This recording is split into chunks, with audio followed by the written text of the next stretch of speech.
You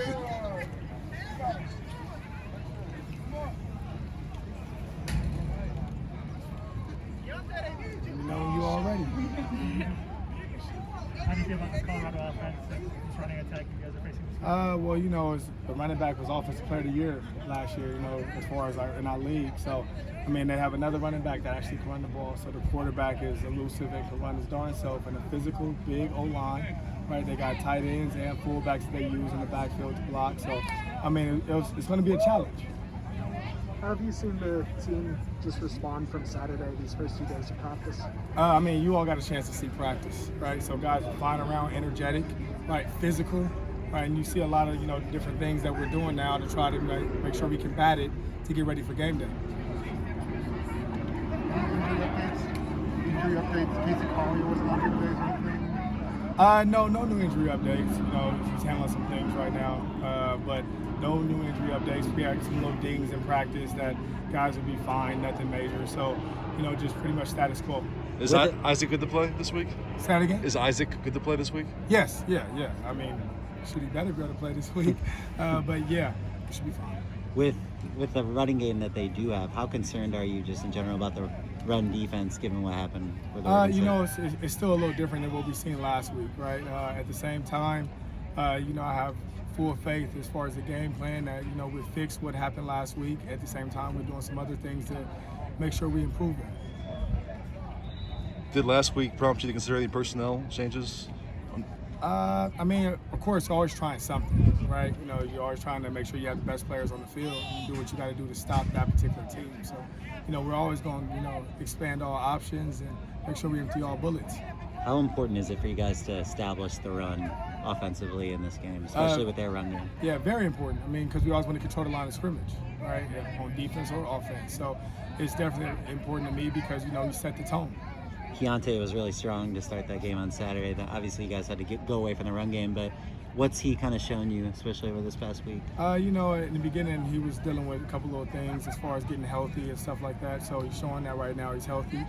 He ran the ball physical. He made some guys miss in his past game. So, you know, I think that's only going to improve. Running backs is all about rhythm. So I think he's starting to find his groove, and it's going to continue to get better. What's the impression the most about Drake London this season? Oh, he's a beast. I've always said that. You know, from day one before the season started, I said that's the Biletnikoff winner. So nothing is shocking me that he's doing. I expect it. Do you worry at all about him just with like nicks and bruises? Because it seems like a lot of guys are getting their shots in on him, especially over the course of this past month.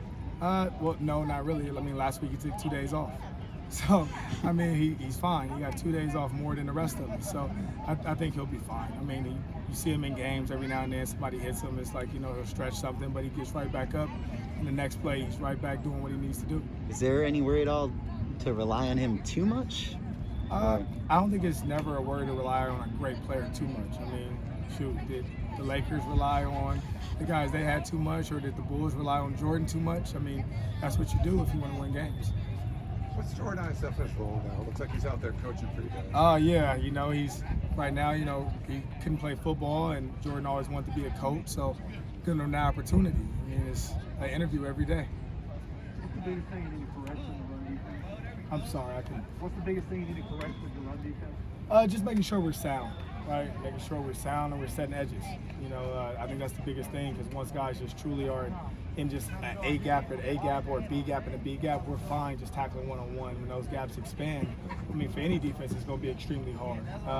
At the same time, you know, they created some gaps and some different things on us that created some issues that we're correcting. The depth at that nose tackle position was pretty thin, just given, you know, injuries and guys leaving. Is that a concern at all going forward? I mean, it was always a concern, you know, coming to the season, because our three biggest guys, we lost for various reasons, you know. So, you know, Stanley's done a great job in there, but at the same time, at D-line is one of those positions where usually the guys never play more than half the game. Right now, we're kind of forced with guys are playing a little more than half the game because of just the depth. So, you know, we'll continue to, you know, look at expand all options there. That was the first loss you've experienced as a head coach. What do you learn? I learned that I just need to work harder, and everybody needs to get better. Everybody needs to do a little more than what they're doing before. I mean, that game's over. I can't change that. You know, all I expect is for us to win today, win tomorrow, and win on Saturday. On the offensive line, how did you feel like they handled the movements better against one A lot better. I mean, you can see all of a sudden we was able to run the ball pretty darn well, and guys was building up to the second level. So, I mean, credit to Clay McGuire, credit to those guys up front, but, you know, they saw an issue, saw a problem, and they worked on it. Thank you, Coach. Thank you.